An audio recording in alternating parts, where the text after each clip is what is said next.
Assalamualaikum warahmatullahi wabarakatuh. Alhamdulillahirabbil alamin wa bihi nasta'inu ala umuri dunya waddin. Wassalatu wassalamu ala asrofil anbiya'i wal mursalin imamil muttaqin sayyidina wa maulana Muhammadin wa ala alihi wa ashabihi ajmain, amma ba'du. Al-mukarramun, para alim ulama, para kiai, para ajingan, wabil khusus al-mukarram sesepuh Pondok Pesantren Al-Hasan beserta keluarga yang saya hormati, mudah-mudahan Allah muliakan. Aparatur pemerintahan dari atasan sampai bawahan yang saya hormati, mudah-mudahan Allah muliakan. Para alumni, hadirin wal hadirat, karena biasa Pak, kalau acara begini itu ada dua, ada hadirin, ada hadirat.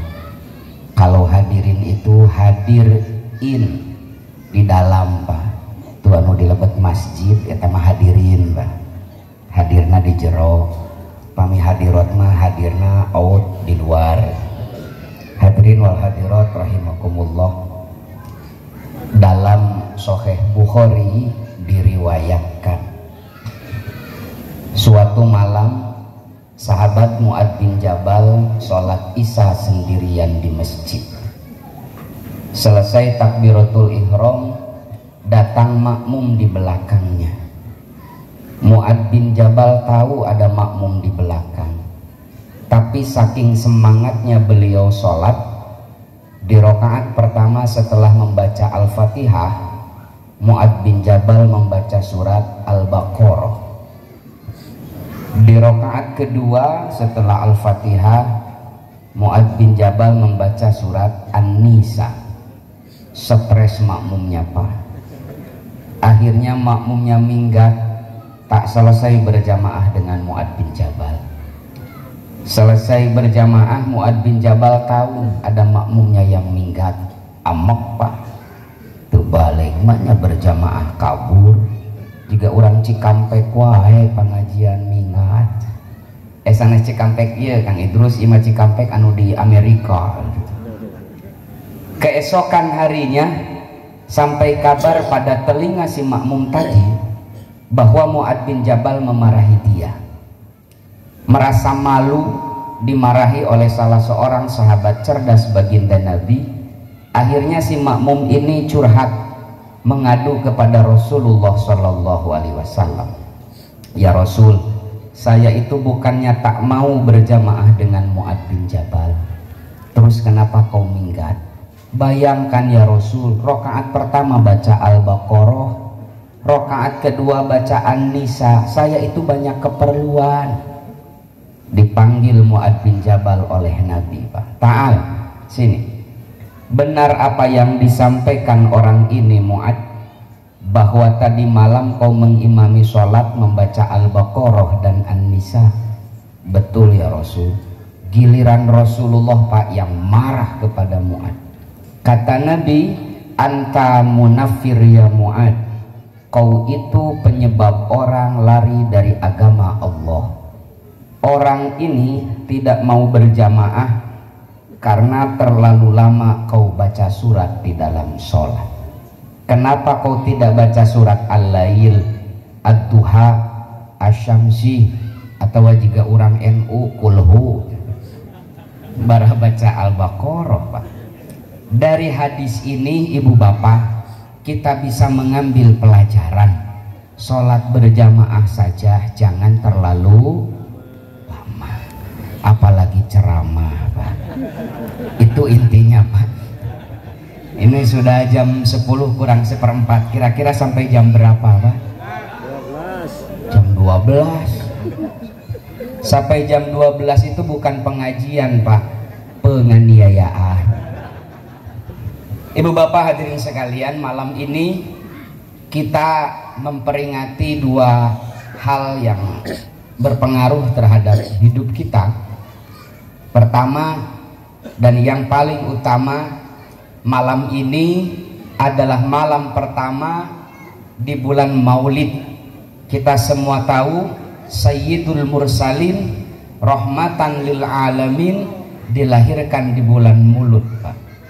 Jadi malam ini kita pertama di bulan Maulid ini memperingati kelahiran Rasulullah Shallallahu Alaihi, dan kedua kita memperingati wafatnya Syekhuna Al-Mukarram almarhum Al-Maghfurlah, guru kita semua yang kita istilahkan dengan Hol.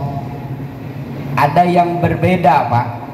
Kalau Rasulullah yang diperingati adalah hari lahirnya, tapi kalau guru kita, sepuh kita, yang diperingati adalah hari wafatnya.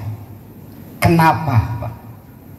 Kata para ulama, Rasulullah Shallallahu Alaihi Wasallam itu jauh sebelum dilahirkan, bahkan kita hitung saja, Rasulullah itu semenjak lahir sampai wafatnya beliau itu pasti benar, Pak, maksum.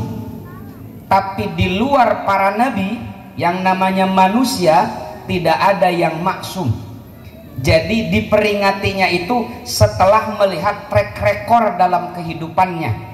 Karena ada orang yang dari kecil dewasanya soleh, tapi menjelang wafatnya jadi edan, Pak.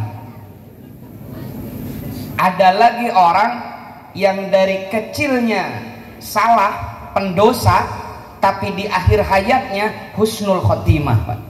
Makanya memperingati manusia selain Rasulullah Shallallahu Alaihi Wasallam, lihat dulu track record dalam kehidupannya. Kalau dia wafat dalam keadaan husnul khotimah, maka tak perlu dipinta, masyarakat sekitar akan memperingatinya, yang disebut Hol. Tapi kalau wafatnya itu dalam keadaan su'ul khotimah, tak akan ada orang yang memperingati wafatnya. Sok aya nu ngahawalan Fir'aun, Pak.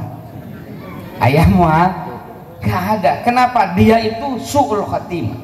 Almarhum Al-Maghfurlah menjadi contoh bagi kita. Sudah genap 1 tahun beliau wafat, beliau meninggalkan kita, tapi kita alumninya, kita jamaahnya, muhibbinnya, santrinya masih mendoakan beliau.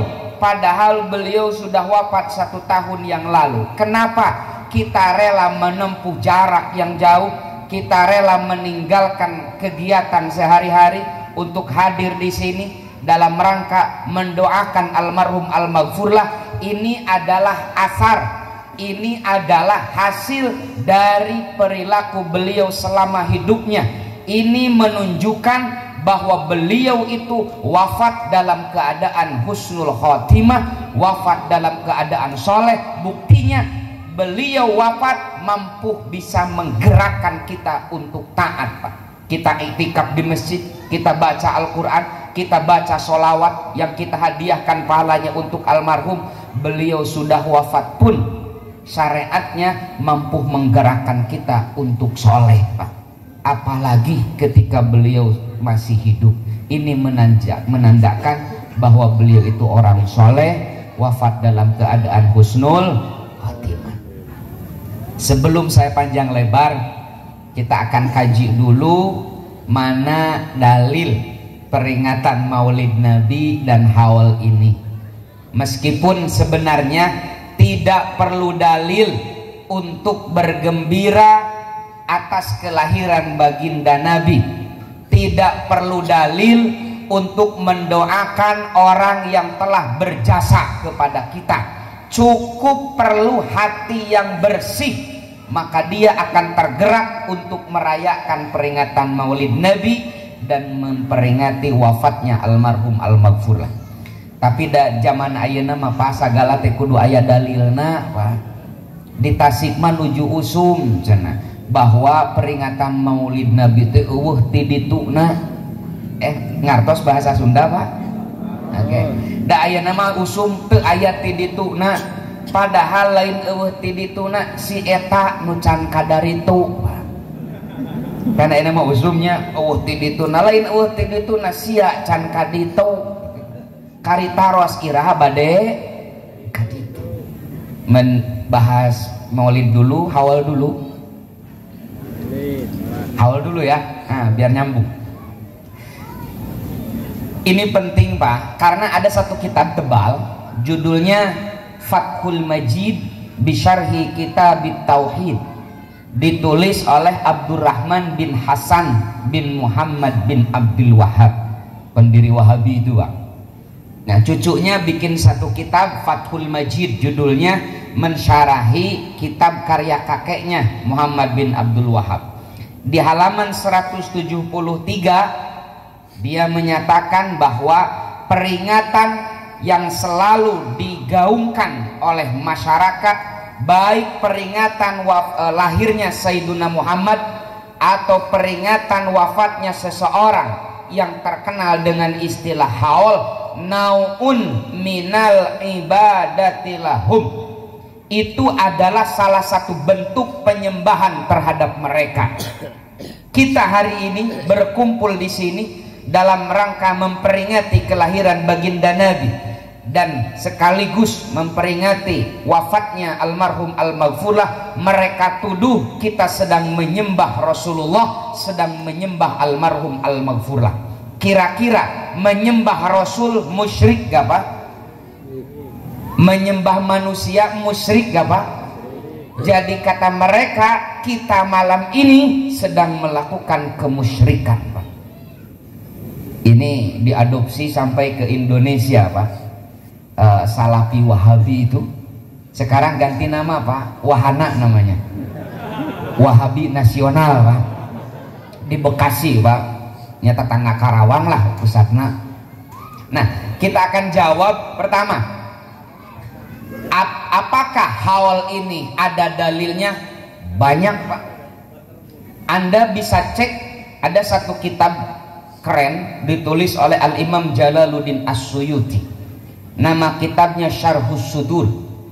Di sana beliau menyampaikan hadis riwayat Imam Ahmad, At-Tabrani dan juga Abu Dawud. Kata Ibnu Abbas, kana Rasulullah sallallahu alaihi wasallam yazuru syuhada Uhud fi kulli haulin. Nabi itu berziarah ke makam syuhada Uhud fi kulli haulin, setahun sekali. Jadi yang mencontohkan haul itu adalah Rasulullah sallallahu alaihi wasallam. Hadisnya sahih Pak. Jadi Nabi yang mencontohkan kita peringatan haul dengan data Nabi selalu berziarah ke syuhada Uhud, ke makam syuhada Uhud setahun sekali. Lalu dia protes, kalau di Cikampek kalau peringatan haul itu bukan hanya ziarah kubur, tapi suka bagi-bagi makanan, sedekah, suka dibagi makanan Pak. Nah ada kopi gitu kan Pak. Ternyata itu pun Rasulullah yang mencontohkan. Hadisnya sahih Bukhari. Kata Siti Aisyah, ibu, tidak ada perempuan yang membuat aku cemburu melebihi kecemburuanku kepada almarhumah Khadijah. Ditanya oleh para sahabat, kenapa anda cemburu kepada almarhumah Khadijah padahal beliau sudah wafat? Kata Siti Aisyah, bagaimana aku tak cemburu, la ingkana yadbahu syata, dalam satu riwayat yauma wafati Khadijah, kalau Nabi menyembelih kambing di hari wafatnya Khadijah, thumma yaqul, Nabi bilang, idhabu bidi ila fulanah fa innaha sadiqata Khadijah, kirimkan daging ini ke Bieha, dia itu temannya Khadijah. Kirimkan daging ini ke Bianu, dia itu saudaranya Khadijah. Jadi Nabi mencontohkan bersedekah makanan di hari wafatnya Khadijah dengan niat pahalanya mudah-mudahan sampai kepada Siti Khadijah. Kita hari ini juga melakukan hal yang sama. Lalu protes lagi. Di Karawang kan bukan hanya ziarah kubur dan bagi-bagi makanan, haul itu suka ada pembacaan manaqib, membaca biografi kisah hidup orang yang diperingati haulnya ini. Dulu almarhum semasa hidupnya begini-begini, dulu ketika beliau mengajar santrinya begini-begini. Nah, itu kan niyahah kata mereka. Ternyata Pak, hal ini juga dilakukan oleh Rasulullah. Lanjutan hadis yang barusan, dan yang lebih membuat aku cemburu kata Aisyah, wa yukthiru min dzikriha. Nabi sering membicarakan kisah-kisah beliau dengan Khadijah. Nabi sering bernostalgia menceritakan kisah Khadijah di hadapan kami. Jantan pamisu Rasulullah teh kieu pangintenan. Aisyah baheula mah keur aya Khadijah, lamun pangajian kieu teh sok aya buah-buahan dina meja teh. Aya nama Khadijah almarhum ngan cai herang. Contoh eta mah Pak. Wa yuksiru min dzikriha. Nabi yang sering membicarakan kisah-kisah Khadijah. Nah, pembacaan kisah, pembacaan biografi dalam bahasa Arabnya manaqib. Manaqib itu bahasa Arab, bahasa Indonesianya biografi. Baca manaqib bid'ah tapi baca biografi suka Pak. Padahal biografi teh bahasa Arabna manaqib. Jantan pami urang bade manakiban embung dituduh bid'ah ku tatangga sabelah judulan we pembacaan biografi. Dan nu bid'ah mah manakib, biografi mah henteu. Padahal eta teh tai kotok jeung tai hayam. Jika aya santri Al Hasan lomba musabaqah tilawatil Quran di luar Jawa, ngarobrol di lokasi teh. Kamari di Jakarta naik pesawat naon? Lion. Oh Lion tebetahnya Lion mah nya didinya urang mah betah naik Lion. Jika gitu eta teh anu ngabid'ahkeun manaqib tapi resep maca biografi teh jiga anu pasea Lion jeung Lion. Jadi yang memperingati haul Nabi yang mencontohkan, bersedekah makanan di acara haul Nabi yang mencontohkan, membaca biografi orang yang kita peringati haulnya pun Rasulullah yang mencontohkan. Hadisnya riwayat Imam Ahmad, riwayat Imam Bukhari dan At-Tirmidzi, sahih. Beres ya dalil haul itu? Nah, bereslah. Jangan lama-lama pokoknya nama ayat tidituna. Si eta oge Pak modal hadis nangan hiji wani nyalahkeun kiai-kiai Pak. Modal nate hiji kulubin atin dolalah Pak. Sok cek hadisna. Tara loba hiji kulubin atin dolalah. Nyalahkeun haul qala Rasulullah kulubin atin. Nyarahkeun tahlilan qala Rasulullah kulubin atin.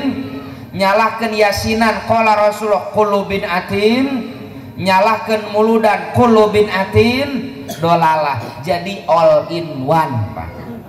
Satu hadis dipakai untuk menyalahkan semua. Kiai kita itu satu masalah beda dalilnya Pak. Ya, makanya jangan takut, jangan ragu. Apa yang kita terima dari guru-guru kita, tradisi keagamaan yang kita terima, yang kita warisi dari sepuh-sepuh kita, syiarkan, amalkan. Pasti aya dalilna Pak. Kalau kita belum tahu dalilnya, jangan bilang tidak ada dalilnya. Udah cenah hadis nanti memang geus sabaraha hadis nu sia apal. Ya maka rek apal kulubin atin dolalah geus nyebutkeun dalilna Pak. Saya bukannya naonnya heuras gitu kan Pak. Lah cenahkeun wa eta mah hilafiyah. Kita itu di Nahdlatul Ulama diajarkan oleh guru-guru kita untuk siap menerima perbedaan. Betul gak Pak? Santai. Contoh, kita di Nahdlatul Ulama, kita di Al Hasan dicontohkan oleh almarhum kalau sholat subuh itu pakai kunut. Betul gak Pak? Subuh ya, bukan duha. Karena sekarang itu di anak muda lagi viral Kiai, ada gula, ada semut, ada duha pakai kunut. Ternyata subuhnya jam 8 Pak. Kalau kita sholat subuh kunut, suatu malam, suatu subuh diimami oleh imam yang tidak kunut, kita ngikut gak kunut Pak? Betul gak? Gak pernah imam sujud kita sendirian kunut, Pak. Gak pernah. Kenapa? Menghargai perbedaan. Tapi coba mereka yang tidak biasa kunut lalu diimami oleh alumni Al-Hasan, ketika imam mengangkat kedua tangan, Allahumma hdina fiman hadait, lihat tangannya ngajar dawe kieu, Pak.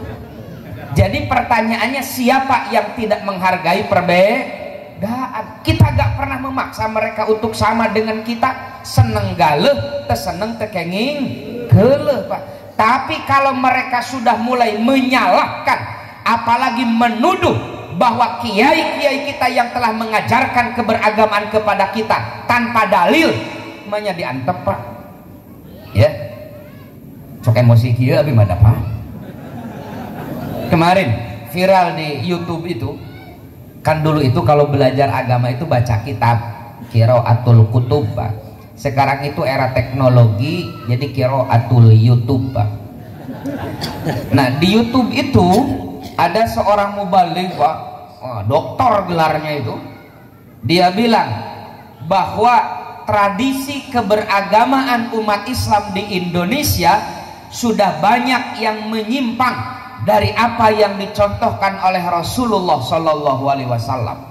Sudah berbaur antara yang hak dan yang batil, antara yang sunnah dengan yang bid'ah. Salah satunya, kata dia, peringatan 7 hari 40 hari kematian yang kita sebut tahlilan. Pami di Karawang sok aya kene tahlilan, 7na aya kene, 40na aya kene. Tah cek si eta mah eueuh ti dituna, eta teh ti Hindu Buddha. Banyak yang bilang bahwa 7 hari 40 hari tahlilan itu dari Hindu Buddha. Saya tantang, saya itu dari kecil sampai saat ini istiqomah sufi, suka film India. Dari ratusan film India yang saya lihat, asa can pernah nemposi Amitabh Bachchan tahlilan, Pak. Kalau betul tahlilan itu dari Hindu Buddha, di film India harus ada dong, karena genre film India itu mengangkat tradisi Hindu, Pak. Belum pernah. Lalu saya suguhkan kitab yang ditulis oleh Imam Ahmad bin Hambal, gurunya Imam Bukhari, Muslim, Tirmidzi, dan Abu Dawud. Imam Ahmad ini muridnya Imam Syafi'i, Imam Syafi'i muridnya Imam Malik, Imam Malik muridnya Imam Nafi, Imam Nafi muridnya Ibnu Umar, Ibnu Umar muridnya Rasulullah Sallallahu Alaihi Wasallam. Imam Ahmad menulis satu kitab judulnya Az-Zuhdu. Di sana beliau meriwayatkan sebuah asar, hadatsana Hashim bin Qasim. Saya menerima riwayat dari Hashim bin Qasim, kata Imam Ahmad. Hashim bin Qasim menerima dari Al-Ashja'i, Al-Ashja'i menerima dari Sufyan Ats-Tsauri, Sufyan Ats-Tsauri menerima dari Taus. Taus itu kibaru tabi'in, tabi'in senior, wafat di Makkah tahun 106 Hijriah. Beliau belajar kepada 50 lebih sahabat Nabi, Pak. Murid sahabat, namanya Imam Taus. Kata Imam Taus, innal mauta yuftanuna fi kuburihim sab'an wa innal munafiq arba'ina sobahan fakanu yastahibbuna ayut ama anhum tilkal ayyam. Kalau orang mukmin wafat, kata Imam Taus, kibaru tabi'in, tabi'in senior, Pak, muridnya sahabat Nabi. Kalau orang mukmin wafat, Allah akan uji dalam kuburnya selama 7 hari pertama. Kalau orang munafik wafat, Allah akan uji dalam kuburnya selama 40 hari pertama. Oleh karenanya kami senang bersedekah makanan di hari-hari itu, 7 hari 40 hari setelah wafatnya seseorang, yang pahalanya dihadiahkan untuk si mayit, Pak. Bukan dari Hindu Buddha tahlilan 7 hari 40 hari itu, dari tabi'in, Pak. Tabi'in itu muridnya sahabat. Lamun terasa tahlilan mah atuh ulah beresnya, Pak. Kita gak pernah rungsing mereka mau tahlilan, mau enggak, mau nyungsep, gak pernah kita pikirin. Tapi kalau sudah menuduh yang bukan-bukan, apalagi membulak-balikan fakta bahwa tradisi 7 hari 40 hari setelah kematian adalah tradisi Hindu Buddha, perlu kita luruskan, Pak. Bukan dari Hindu Buddha, tapi tradisi dari tabi'in soleh, Pak. Pan sahabat, tabi'in. termasuk peringatan Maulid Nabi, Pak. Disampaikanlah, lihat di YouTube lah, Pak, banyak hukum memperingati Maulid Nabi. Lihat dari Salafi Wahabi itu, Pak, dari Wahana itu pasti menyalahkan dan menghujat, Pak. Padahal Al-Imam Ibnu Hajar Al-Asqalani dalam Fathul Bari, Al-Imam Nawawi dalam Syarah Sahih Muslim, Al-Minhaj bi Syarhi Sahih Muslim Al-Hajjaj, beliau raja-raja hadis itu, Pak, kata mereka yang memperingati, yang mencontohkan peringatan Maulid Nabi adalah sahibul maulid, Rasulullah sendiri, Pak. Mana dalilnya? Nabi senang atau biasa rutin puasa hari Senin. Nabi ditanya, kenapa Anda berpuasa setiap hari Senin ya Rasul? Kata Nabi, fihi yauma wulidtu, karena hari Senin adalah hari aku dilahirkan. Jadi Rasulullah ge muludan, Pak, muludanana Rasul mah saminggu sekali, yaitu hari Senin, dengan cara beliau berpuasa. Bahkan kalau kita buka tafsir, Anda bisa cek di dalam tafsir Ad-Durrul Mansur fi Tafsiri bil Ma'thur karya Imam Jalaluddin As-Suyuti, ketika beliau menafsirkan ayat di dalam surah Al-Quran, dalam Al-Quran itu qul, surat Yunus ya, qul bifadlillahi wa birahmatihi fabidzalika falyafrahu huwa khairum mimma yajma'un. Katakan olehmu Muhammad, bifadlillahi, dikarenakan karunia Allah, wa birahmatihi, dan disebabkan rahmat Allah, falyafrahu, kalian harus bergembira. Imam As-Suyuti mengutip dari Ibnu Abbas. Kata Ibnu Abbas, maksud fadlullah dalam ayat ini adalah Islam. Maksud rahmat Allah dalam ayat ini adalah kehadiran, kelahiran Rasulullah Sallallahu Alaihi Wasallam. Jadi kalau kita mengikuti penafsiran Ibnu Abbas itu begini, katakan olehmu wahai Muhammad, karena Islam yang telah Allah berikan kepada kalian, dan karena kehadiran, kelahiran Sayyidul Mursalin yakni Muhammad Sallallahu Alaihi Wasallam, falyafrahu, kalian harus bergembira. Malam ini kita berkumpul di sini dalam rangka memperingati Maulid Nabi sebagai wujud gembira kita, syukur kita kepada Allah Subhanahu wa taala atas kelahiran Rasulullah Sallallahu Alaihi. Dan bentuk rasa syukur itu bisa dengan berbagai macam hal, bisa dengan berpuasa, bisa dengan membaca ayat suci Al-Quran, bisa dengan membaca sirah nabawiyah, bisa dengan bersedekah, dan berbagai amal yang memang tidak menyimpang dari apa yang dicontohkan oleh Rasulullah Sallallahu Alaihi. Lamun yuah kurang peringatan Maulid Nabi, naon acarana urang main slot bareng, tak eta mah kakarek haram, Pak. Yuah urang muludan naon urang gaplek sakelurahan, tak eta mah teu meunang, Pak. Kalau pengajian silaturahim seperti ini itu adalah masyru', Pak, disyariatkan dalam agama kita.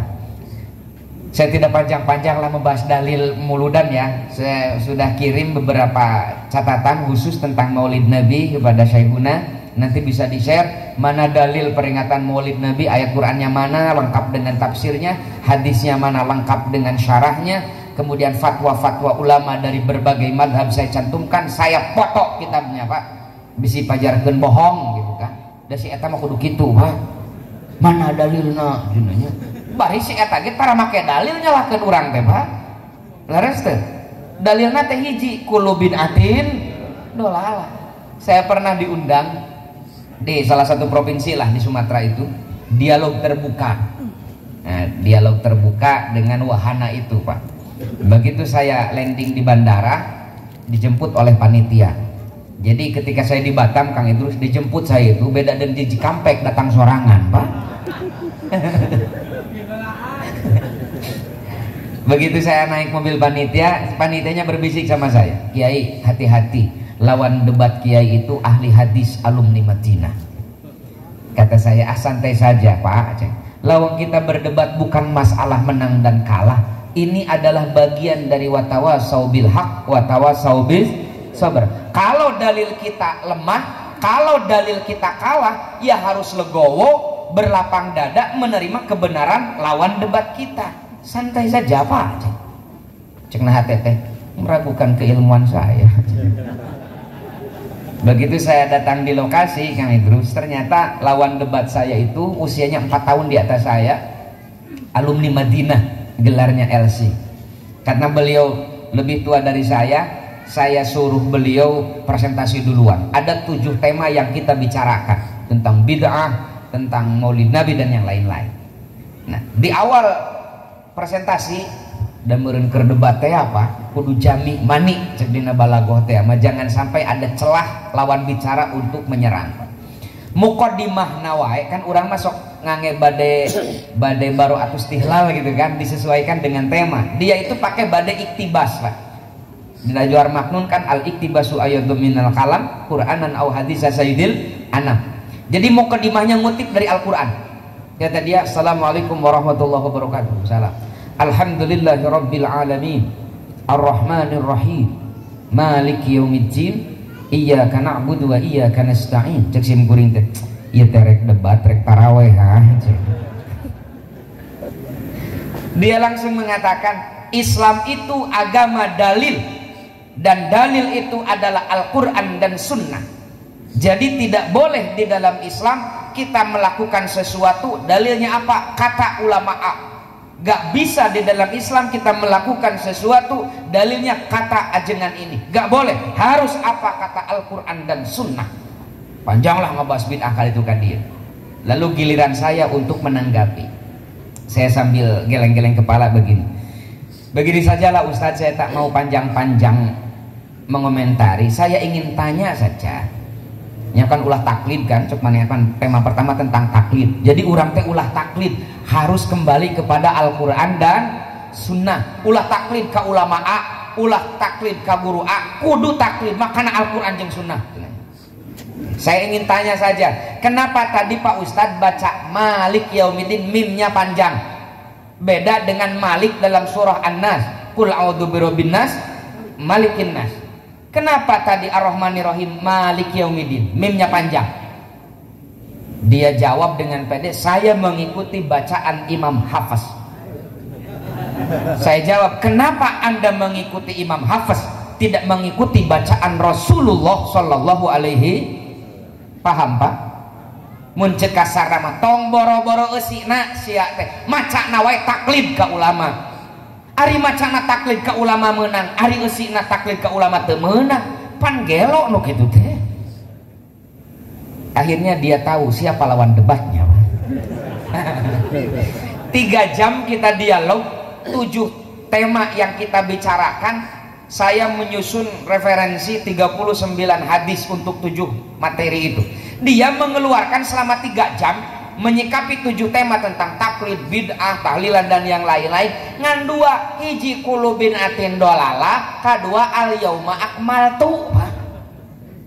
Ketika selesai debat saya salami dia, Ustadz antum bukan ahli hadis. Ahli apa Kiai? Antum ahli hadas. Manya ahli hadis nangan hiji gitu kan. Ahli hadas. Makanya bagi alumni Al Hasan jangan ragu, jangan takut. Suarakan, syiarkan yang telah kita terima dari Syekhuna Al-Mukarram, yang telah kita terima dari almarhum Al-Baghfurlah, sampaikan di tengah umat, suarakan, syiarkan itu kebenaran. Kiai kita, guru kita lebih alim, lebih warok terhadap agama ini. Masalah kita belum tahu dalilnya, ulah wakan nyebutkan eueuh dalil bahwa urang nu can apal. Paham ya? Oke, kan itu nya can kadar itu teh beres ya Pak. Dalilnya pokoknya nama dalil muludan, dalil hawal nanti di share lah oleh Syekhuna lengkap, saya cantumkan hadisnya dan yang lain-lain lah. Sampaikan lagi di anak-anak kita, di santri kita, agar kita mewariskan syiar Islam Ahlus Sunnah wal Jamaah dengan referensi yang bisa dipertanggungjawabkan secara ilmiah. Ibu bapak hadirin sekalian, masalah haul bulan lalu sudah saya sampaikan di pesantren Ar-Rahmah ya. Ada yang hadir Pak? Nah, saya tidak akan ulang. Kemarin saya sudah sampaikan di Ar-Rahmah. Saya ingin fokus pada peringatan Maulid Nabi. Nanti sekalian kita haul. Ibu bapak hadirin sekalian, saya ingin cek dulu ibu-ibu. Bu, hai ibu-ibu teh. Bu, cinta ka Rasulullah? Cinta. Kenal ka Rasulullah?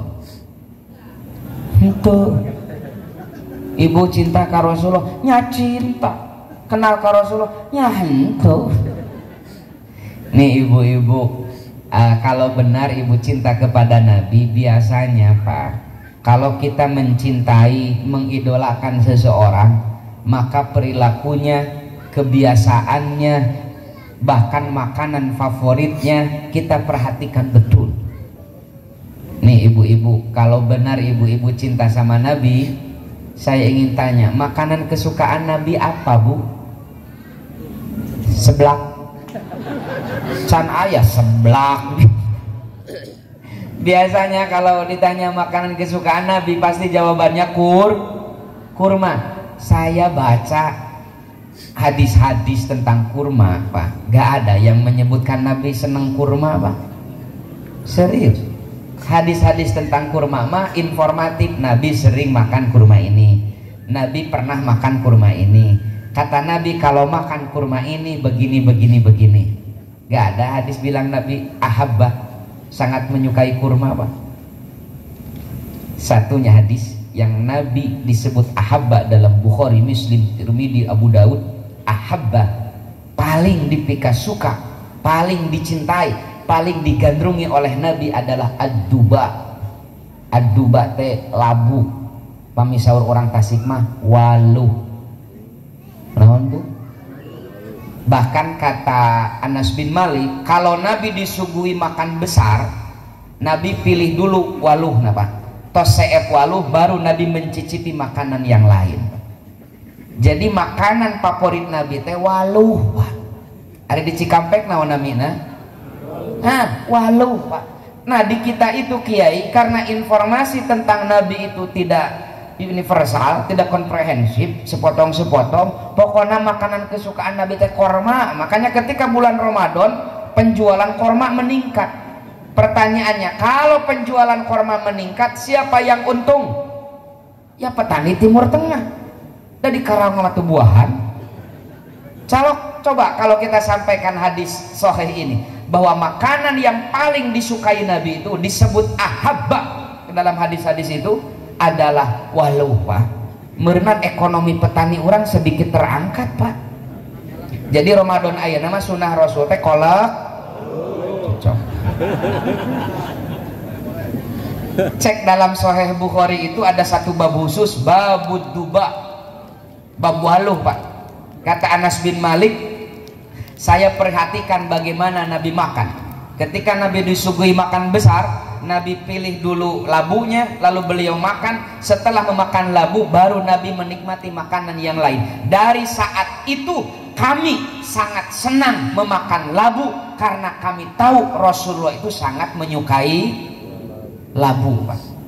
Waluh. Catat, pokoknya pengajian itu bisa enon naon wong itu pengajian teh waluh. Makanan kesukaan Nabi teh waluh Pak, labu. Bahkan dalam hadis At-Tirmidzi itu, kalau Nabi berkunjung ke rumah salah seorang sahabat Pak, tuan rumahnya itu kutatang koteteng milarian waluh suguhkeun ka Rasulullah, karena para sahabat tahu Rasul teh karesepna geningan teh jauh ka resep Rasulullah teh Pak. Waluh, terang waluh Bu, waluh anu agung geningan nu sok dikolak. Nah eta teh katuangan kaseneng Rasulullah. Lihat dalam hadis-hadis itu, Bukhari, Muslim nyebut lagi ahabba, paling dipika seneng ku Rasulullah sallallahu alaihi wasallam. Ini can karenanya ka Rasulullah teh. Oke, kenalan heula lah sebelum kita pengajian, kenalan dulu kepada Rasulullah sallallahu alaihi wasallam. Saya ingin tanya dulu bapak-bapak lah. Pak, Usia Rasulullah dengan Siti Khadijah beda berapa tahun? Nara repeh itu aya anu 11, aya anu 10, tapi aya dinuluy parah lain ngajawab kalah ngaharewas ka gigireunana. Antot tong dijawab da kegede bejaan. Ketika Siti Khadijah dinikahi oleh Rasulullah, Siti Khadijah berusia 40, usia Rasulullah 25. Jadi Siti Khadijah itu 15 tahun lebih tua dari Rasulullah. Tapi Pak, saya baca riwayat sahih dalam kitab Wafaul Wafa bi Akhbari Daril Mustafa. Di sana disampaikan kalau Siti Khadijah duduk berdampingan dengan Sayyiduna Muhammad tidak terlihat beda usia, seperti seusia. Maksudnya apa? Siti Khadijah tampak 15 tahun lebih muda, sehingga seperti seusia dengan Rasulullah Shallallahu Alaihi Wasallam. Kenapa? Karena Siti Khadijah itu tipikal istri yang pandai merawat diri, sehingga tampak 15 tahun lebih muda.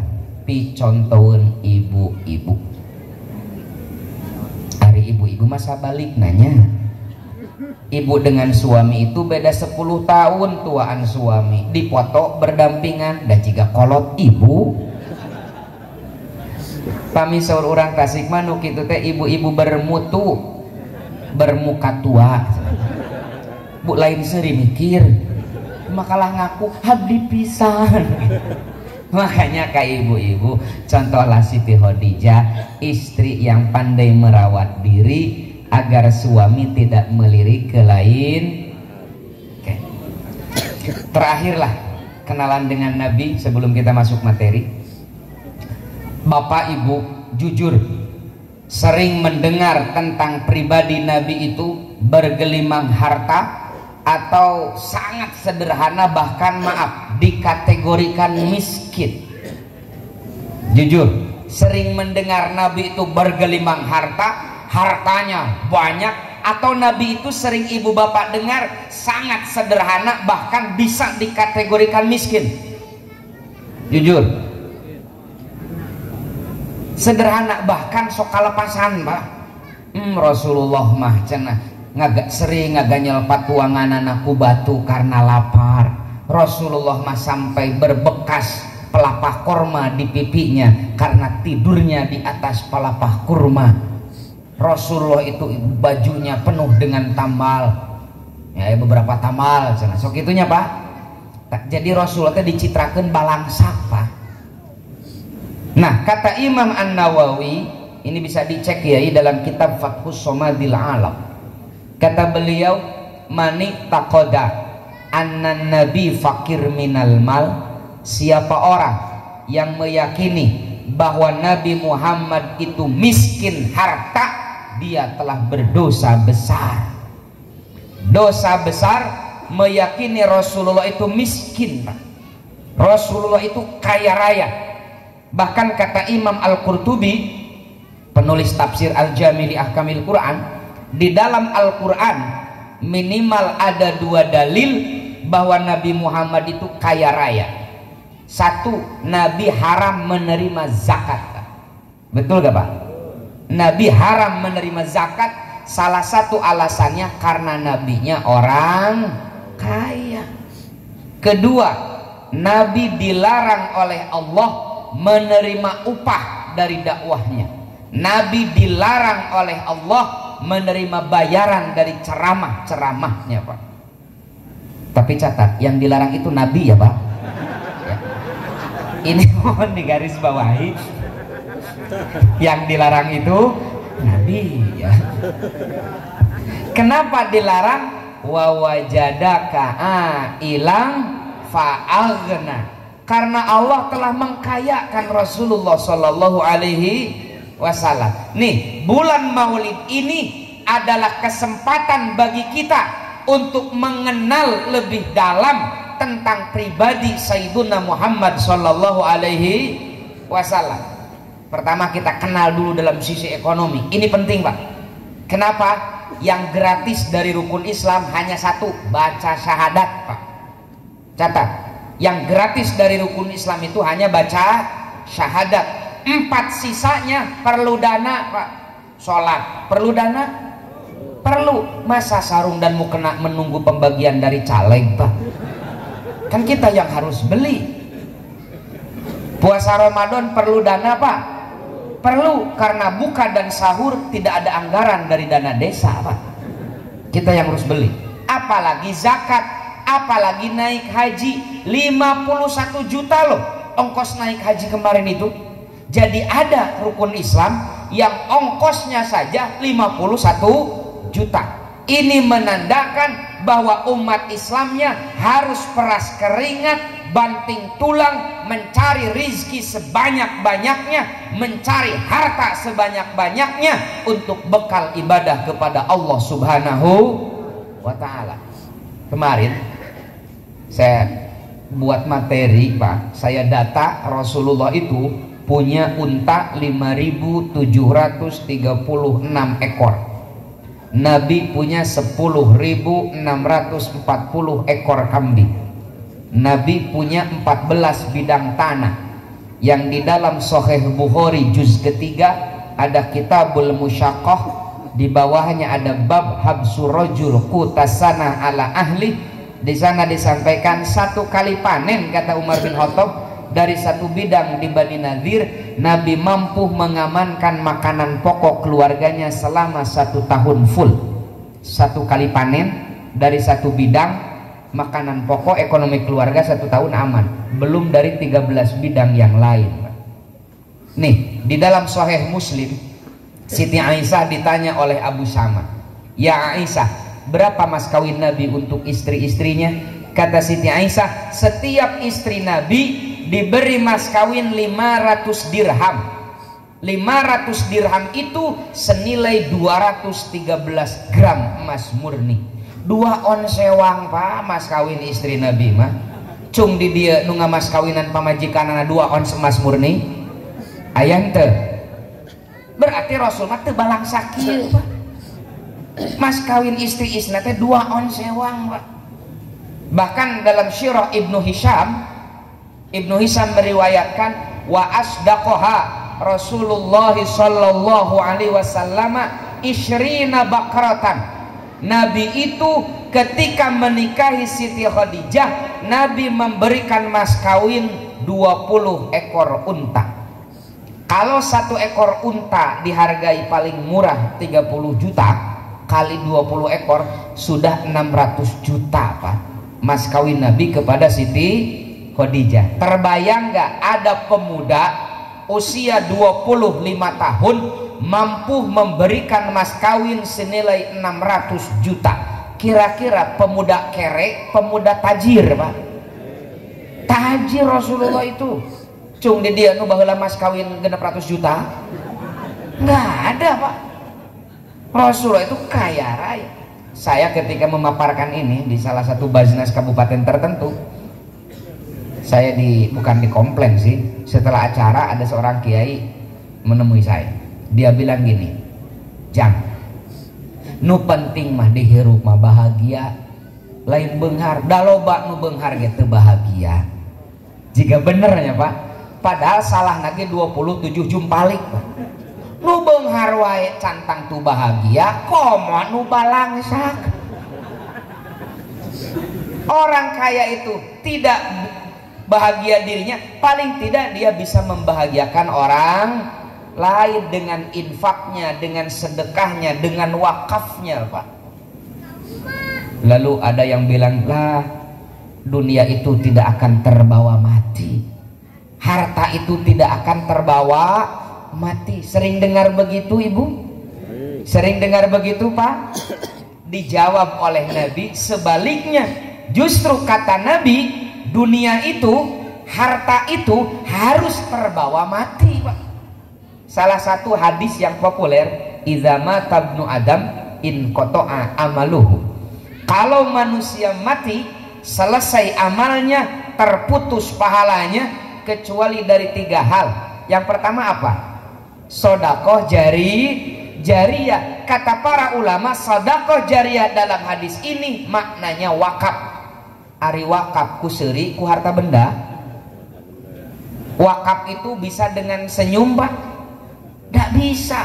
Senyum itu sedekah tapi tidak jariyah. Jadi meskipun Bapak ketika hidup di dunia tukang seri, Pak, kalau sudah mati tidak akan ngalir pahala dari senyum Bapak.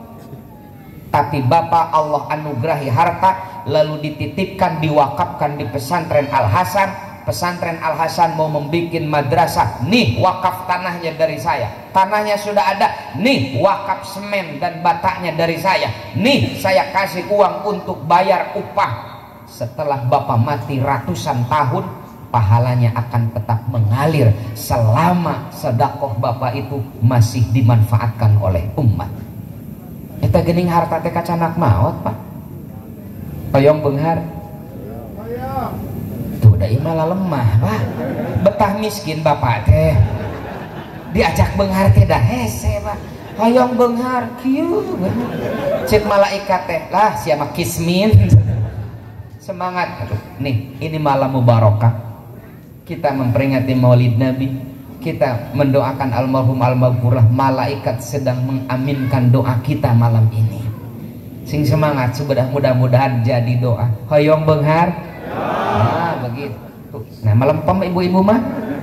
Semangat dong. Hoyong beunghar. Ingin kaya? Usaha. Serius, Pak. Kalau dalam filsafat Sunda itu, lamun hayang mayor kudu daek mayar. Lamun hoyong ngakel kudu daek ngakal. Lamun mung kalaparan kudu rajin pepelakan, ngarah pepelak lakan. Makanya Rasulullah itu, nih sirah nabawiyah yang jarang dibahas, Pak. Rasulullah itu, Nabi kita itu, nih Pak, tema Maulid itu, kenapa kita disuruh mencontoh Rasulullah dan apa yang harus kita contoh dari beliau? Kita jawab dua pertanyaan ini. Kenapa kita disuruh mencontoh Rasulullah dan apa yang harus kita contoh? Pak, kalau ada orang yang nyuruh kambing mencontoh bebek, kira-kira orang waras atau orang kurang waras? Lamun aya jalmi nita hayam nyontok kadoma, kira-kira waras henteu, Pak? Kunaon henteu? Benten teu nyambung. Hayam mah nyontona kudu ka hayam, doma mah dicontona kudu ku doma. Manusia nyontona kudu ka manusia deui. Makanya Allah menegaskan Rasulullah itu basyarun. Kul innama ana basyarun mislukum. Katakan oleh Muhammad, aku ini manusia seperti kalian. Kita manusia, Nabi manusia. Wajar dong kalau manusia disuruh mencontoh manusia, karena memang harusnya begitu, Pak. Ini rasional sekali. Kita disuruh mencontoh Rasulullah karena kita manusia, Nabi juga manusia, levelnya sama. Yang tidak wajar itu kalau kita manusia disuruh mencontoh malaikat, Pak. Iya nuriut Bapak. Sok malaikat mah dana hibah tersepen. Malaikat mah kampanye tara, Pak. Tidak punya hak suara, kok mau main selotan pernah malaikat mah. Tapi kenapa kita disuruh mencontoh Rasulullah? Karena sesama Tapi Pak, meskipun Rasulullah itu manusia seperti kita, jangan disamakan kualitasnya, bobotnya dengan kita. Kita ilustrasikan, kita ini batu, kita batu, Rasul juga batu. Rasulullah itu batunya intan berlian yang sebesar ini harganya puluhan juta. Nah kita batunya batu koral, Pak, yang satu dam truk itu cuma 1 juta. Sama batunya tapi kualitasnya beda. Mana kualitas kemanusiaan Rasulullah yang beda dengan kita?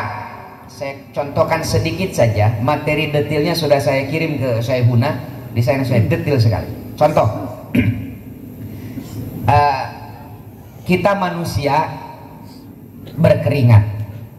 Rasulullah juga manusia berkeringat. Anas bin Malik meriwayatkan, Suatu hari, ini hadisnya riwayat At-Tabrani. Suatu hari Nabi istirahat siang di rumahku, kata Anas.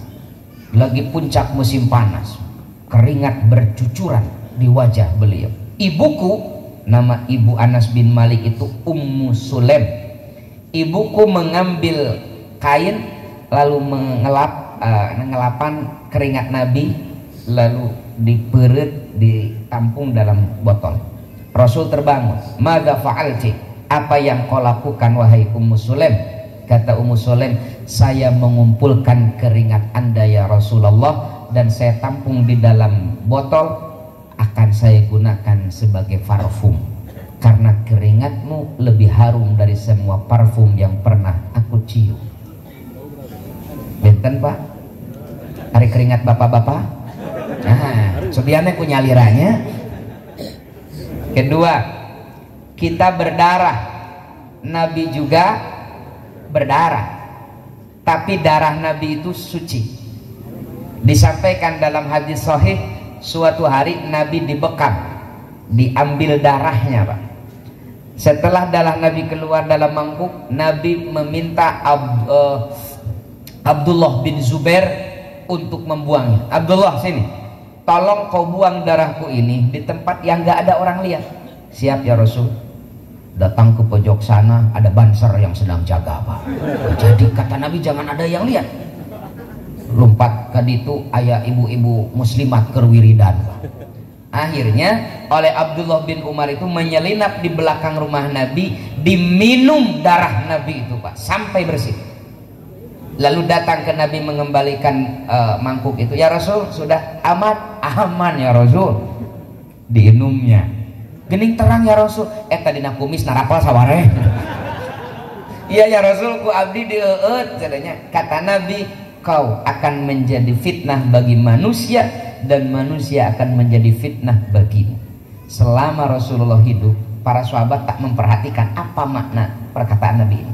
Baru ketika Makkah diserang oleh pasukan Yazid bin Muawiyah, yang paling gagah perkasa membela kemuliaan Ka'bah dari serbuan tentara Yazid bin Muawiyah adalah Abdullah bin Zubair ini dengan kekuatan yang luar biasa. Ditanya oleh para sahabat, kenapa kau mempunyai kekuatan yang luar biasa? Kata Abdullah, ini adalah barokah dari darah Rasulullah Sallallahu Alaihi Wasallam.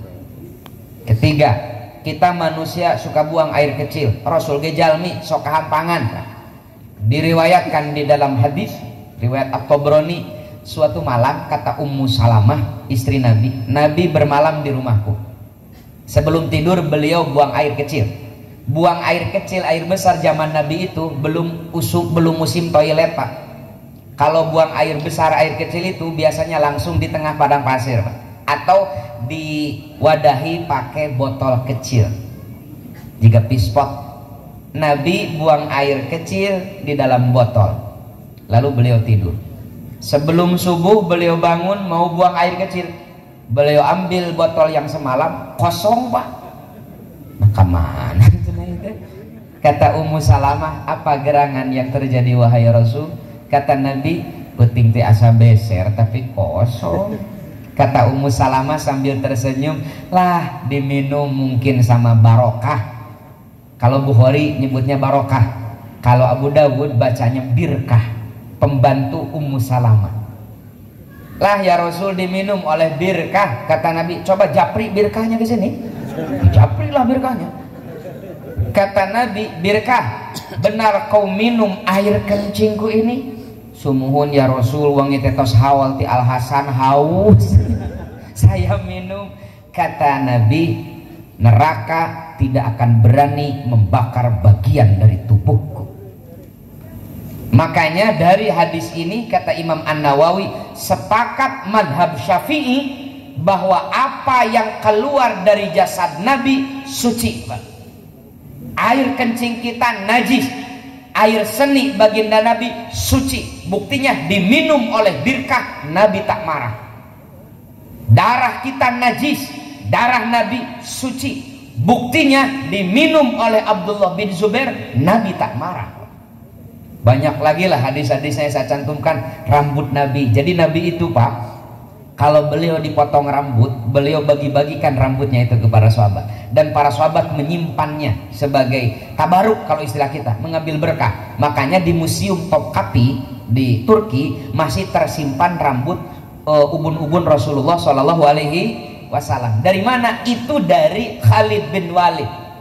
Disampaikan di dalam riwayat Sahih Sirah Nabawiyah mencantumkan ketika perang Yarmuk Pak, di mana kaum muslimin berhadap-hadapan dengan pasukan Persia, terjadi perang berkecamuk, 6 jenderal muslim wafat, semua masyarakat pejuang muslim menyuruh Khalid bin Walid untuk mengambil kembali, mengambil komando. Kang Khalid, Jenderal Khalid lah, Khalid bin Walid, Anda yang harus memimpin. Kayak cenah pangyangan ke kopiah itu. Jadi Khalid bin Walid menyuruh mencari pecinya karena pecinya hilang. Di perangan ku Banser teorinya ada ini. Alhamdulillah kata Khalid, beliau pakai lalu memimpin pasukan muslim dan menang. Setelah perang selesai ditanya oleh Banser itu, oleh para sahabat, kan ayah Ansor, ayah Muhajirin. Nah, di Ansor, Banser gitu kan. Kemarin ketika perang berkecamuk, kenapa Anda sampai sesibuk itu mencari peci Anda? Kata Khalid bin Walid, beliau buka pecinya. Di peci ini aku simpan rambut ubun-ubun Rasulullah Shallallahu Alaihi Wasallam. Setiap aku berperang pakai peci ini menang terus Pak. Ini dalil isim Pak. Jimat Pak. Ada loh dalam hadis-hadis itu tersebar. Anu sok ngabidahkeun jimat mah can maca hadis anu bener Pak. Ada itu. Ya. Jadi santai lah ya. Saya itu sebenarnya bukan pemakai jimat, tapi saya itu guru pembuat jimat. Ayolah Kang Idrus ahli jimat Pak. Jadi Khalid bin Walid itu Pak menyimpan rambut ubun-ubun Nabi, disimpan di pecinya Pak. Sampai sekarang di Museum Topkapi itu rambut ubun-ubun Nabi dari peci Khalid bin Walid Pak. Banyaklah hadis-hadisnya itu. Ada rambut Nabi, air ludah Nabi Pak. Dalam Sahih Bukhari disampaikan kalau Nabi berdahak Pak, dahaknya apalagi meludah, dahaknya pun tidak pernah sampai jatuh ke tanah. Setiap Nabi meludah, setiap Nabi buang dahak pasti diambil oleh para sahabat lalu digosok-gosok ke tubuhnya. Dahak Nabi bisi bade ya.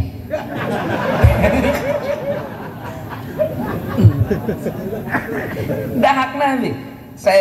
Saya rangkum dari 36 kitab hadis. Saya kirimkan ke Kiai itu konsep tabaruk, judulnya tabaruk keringat Nabi, tabaruk darah Nabi, air kencing Nabi, dahak Nabi, dan yang lain-lain, rambut Nabi dan yang lain-lain lah, lengkap detil bisi pajarkeun tabaruk teh eueuh dalilna pabalatak padalil tabaruk teh. Ya, silahkanlah nanti di share Kiai ya, agar alumni-alumni Al Hasan lebih pede menyuarakan ajaran yang diterima dari almarhum Al-Maghfurlah sebagai wujud kita takzim, kita memuliakan beliau, kita hormat terhadap beliau, kita berterima kasih kepada beliau, yakni menyebarkan ilmu yang telah kita terima dari beliau agar amal kita, agar pahalanya tetap mengalir kepada almarhum Al-Maghfurlah di alam barzah sana. Ya. Oke, baru kenal Pak Kanang Rasulullah itu. Kemarin saya sampaikan di Ar-Rahmah ya. Di Ar-Rahmah itu bagi kita di pesantren cobalah baca Sirah Nabawiyah yang Syama'il judulnya. Nih, bulan Maulid Nabi ini kalau bisa baca Syama'il. Yang paling sederhana karya Imam At-Tirmidzi, Asy-Syama'il Al-Muhammadiyah. Ya, merangkum sekitar 400 hadis mengenal Rasulullah Pak, dari ujung rambut sampai ujung kaki, dari mulai bangun tidur sampai Nabi sedang tidur disampaikan dalam hadis itu agar kita bisa mengenal Rasulullah Shallallahu Alaihi Wasallam. Saya itu hafal hadis-hadis Nabi, tentang Nabi dari ujung rambut sampai ujung kaki Pak. Misalkan kata Siti Aisyah dalam Sahih Bukhari, Nabi itu Pak, kata Siti Aisyah, kalau menyisir rambutnya Nabi senang dibelah tengah seperti ini Pak. Ini potongan rambut Rasulullah Sallallahu Alaihi Wasallam. Sahih Bukhari.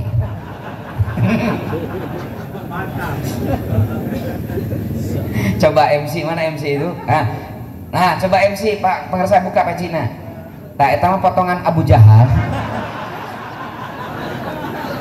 Heureuy kita pengersa heureuy.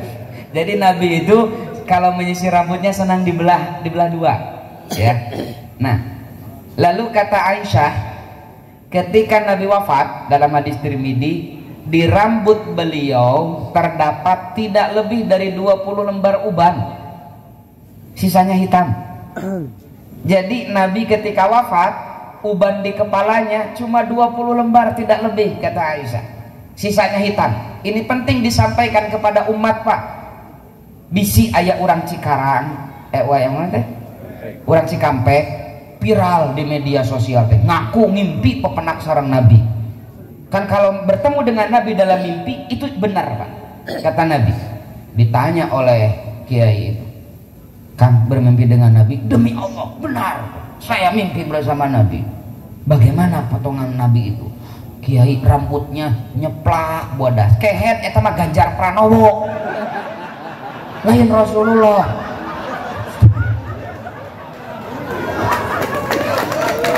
Lamun lain Pak Ganjar ya hatta raja salah gitu kan.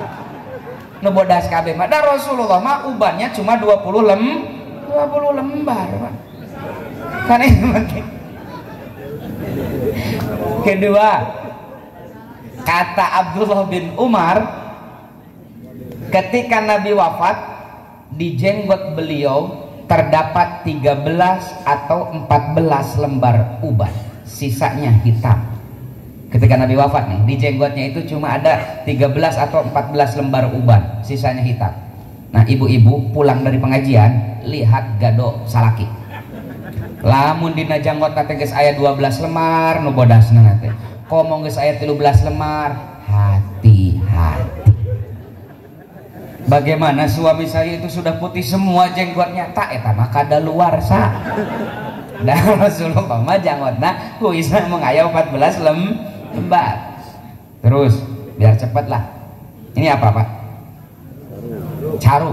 Warga NU, warga santri, warga pesantren lah, suka dituduh, suka disebut, dipanggil oleh saudara kita kaum sarungan. Nusok Lisa sarung, betul gak, Pak? Jawab, kata Siti Aisyah, ketika Nabi wafat, Nabi sedang memakai sarung, Pak. Ketika Nabi wafat, Nabi sedang memakai sarung. Jadi pakaian Nabi itu dua dalam hadis sahih itu. Satu gamis, dua izarun, sarung, Pak. Jadi Nabi juga sering sarungan. Wafatnya pun Nabi sedang memakai sarung. Ibu, saya pakai sarung itu karena saya melihat guru saya pakai sarung, saya ngikut pakai sarung. Ternyata dalam hadis-hadis sahih Nabi juga sering memakai sarung. Saya pakai sarung itu bukan punya penyakit, Bu. Cek si ibu tengah karunya budak kenengis bisa sarung, nyangkana teh hernia. Saya tahu Nabi juga sering pakai sarung. Bukan celana cingkrang, Pak. Itu bid'ah itu, Pak. Bid'ah itunya. Nabi mah justru nu sunah Nabi mah disarung. Wapatna oge Nabi mah nganggo sarung, Pak. Setelan sarung naon? Pak, setelan sarung naon? Nah, setelan sarung naon? Kopea. Dangnya wah hanap sarung luhur helm. Mun hanap sarung setelana kope. Nah, kata Aisyah, Nabi itu punya 3 peci. Satu peci putih, seperti sepuh itu, peci haji. Nabi kalau di rumah seringnya pakai peci putih. Kalau Nabi mimpin perang, mimpin khutbah, bertemu dengan tamu-tamu agung, Nabi pakai peci dari Romawi, Pak, muncul. Kalau Nabi keluar kota, Nabi pakai peci yang ada tutup telinga. Jadi Nabi yang pakai sarung, Nabi juga pakai peci, Nabi resep walu, lah terjauh Rasulullah teh jika guru-guru orang, Pak. Makanya ikutilah perilaku guru-guru kita karena mereka itu paham Rasulullah Shallallahu Alaihi Wasallam. Sok guru orang mah janggot Nabi berjanggot kan, tapi guru urang mah tara panjang janggot katanya. Betul gak Pak? Saya una. Nah sakitu kata Abdullah bin Umar, jenggot Nabi itu tidak pernah lebih dari 1 genggaman. Setiap Kamis sore atau Jumat pagi Nabi pegang jenggotnya, yang melebihi genggaman Nabi gunting kan. Jadi jenggot Nabi mah sakieu, tara sakieu Pak. Tanu sakieu mah eta mah sunah sinterklas. Dan Nabi mah jenggotnya tidak lebih dari 1 genggaman Pak. Jadi reseplah Rasulullah, membaca Rasulullah itu, ketika kita baca hadis-hadis tentang Rasulullah itu, kita semakin kenal, semakin dekat. Ternyata Rasulullah itu ya benar manusia seperti kita. Pantaslah Allah menyuruh kita mencontoh baginda Nabi, karena kita manusia, Rasulullah juga manusia. Tapi ada kelebihan, ada khasais sebagai Rasul. Nah, mana khasaisnya? Bedanya kemanusiaan kita dengan kemanusiaan Rasulullah, silahkan nanti dibaca dalam materi yang di-share oleh Syaikun. Pertanyaan kedua, apa yang harus kita contoh dari Rasulullah Sallallahu Alaihi Wasallam? Nah, melindaklanjuti informasi tentang kekayaan Nabi, yang harus kita contoh dari Rasulullah itu mohon dicatat Bapak Ibu. Nabi kita yang mulia adalah seseorang manusia pekerja keras. Itu yang perlu dicontoh. Pertama, Nabi kita bukan Nabi pemalas, tapi Rasulullah adalah pekerja keras. Usia 8 tahun Pak, di dalam Sahih Bukhari disampaikan, Nabi menggembalakan kambing penduduk Mekah dengan bayaran beberapa qirot untuk membantu perekonomian Abu Thalib. Usia 12 tahun diajak dagang pertama kali ke Syam, ke Syria oleh Abu Thalib. Pulang dari Syria, Nabi ketagihan. Ternyata bisnis itu menyenangkan. Akhirnya Nabi magang, Nabi bekerja kepada saudagar-saudagar Mekah saat itu. Di usia remaja, usia dewasa lah, usia 17 atau 18 tahun, Nabi mulai mandiri, mulai berwirausaha. Saya sering menyebut Sayyiduna Muhammad remaja adalah penggerak UMKM Pak. Nabi tidak punya modal untuk usaha, Nabi tidak punya barang untuk dijual, tapi Nabi punya skill, punya keahlian jual beli yang beliau pelajari dari saudagar-saudagar Mekah beberapa tahun terakhir. Lalu apa? Nabi datangi pedagang-pedagang kecil. Ibu punya produk apa? Saya punya produk bolu, boleh gak saya jualkan? Monggo. Mang gaduh produk naon? Iya gaduh kiripik sampe. Uyos ku abi pangicalankeun di Shopee. Mangga. Bapak gaduh produk naon? Teu gaduh, bapak mun gaduh harga diri. Uyos ku abi diical harga dirina. Viral lah di Mekah itu, ada anak muda namanya Muhammad bin Abdullah yang etos kerjanya mantap. Kalau menitipkan dagangan sama dia bayarannya jelas, kalau menitipkan modal sama dia persentasenya jelas, dan berkembang biak, untuk berkembang beak. Tak urang malah mun di modalan lain berkembang biak, tapi berkembang beak. Terkenalah di Mekah itu pemuda Muhammad ini terpercaya bahasa Arabnya Al-Amin. Jadi catat, gelar Al-Amin disematkan oleh penduduk Mekah kepada Sayyiduna remaja dari track record bisnis, bukan dari yang lain Pak. Kalau tidak pernah berbohong, bukan Al-Amin, As-Siddiq Pak. Al-Amin itu diberikan amanah, diberikan titipan, salah satunya diberikan titipan dagangan, diberikan modal, ditunaikan sebagaimana yang memberi amanah itu. Al-Amin. Nah, sampailah video viral Muhammad bin Abdullah ini kepada handphone pengusaha sukses nan janda bernama Khadijah. Siti Khadijah tuh waka percaya Pak lah, ima bisiki hoak cenanya, bisiku buzzer cenanya. Akhirnya dijapri oleh Siti Khadijah. Jam, mau gak jualan punya saya? Kersa teu icalanu teteh. Mangga. Pertama kali Sayyiduna Muhammad mendagangkan barang-barang milik Khadijah ke Yaman. Pulang ternyata benar seperti yang disebutkan. Percaya Khadijah? Belum. Berangkat lagi, dicatat. Sebelum menikahi Siti Khadijah, Nabi membawa dagangan Khadijah ke luar negeri selama 5 kali, Pak. Ke Bahrain, ke Yaman. Yang kelima ini didampingi oleh Maisarah itu, Pak. Setelah 5 kali benar seperti yang disampaikan, Khadijah meyakini apa yang disampaikan oleh penduduk Mekah bahwa Muhammad bin Abdullah ini Al-Amin benar adanya. Dari keyakinan ini hatinya mulai luluh. Beliau yakin pemuda seperti inilah yang pantas mendampingi hidup saya. Dagangan saja dijaga, apalagi aku.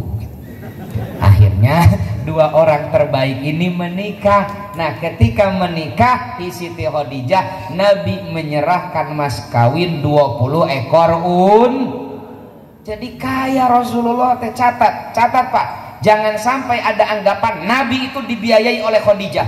Itu penistaan terhadap Nabi, Pak. Nabi itu sebagai suami terbaik. Catat, suami terbaik itu Rasulullah. Dan salah satu kewajiban suami menafkahi istrinya. Terbayang gak kalau Nabi sebagai suami tapi nafkah keluarga ditanggung oleh Khadijah? Di mana Nabi menaruh muka sebagai suami, Pak? Nabi yang menafkahi Khadijah itu. Lalu ada hadis, katanya dialah Khadijah yang menafkahkan seluruh hartanya kepadaku. Itu hadis asbabul wurudnya begini, Pak. Ketika di Syi'ib Abi Thalib tahun ke-7 sampai tahun ke-10 kenabian, kaum muslimin diboikot, diembargo oleh musyrikin Quraisy di lembah Abi Thalib.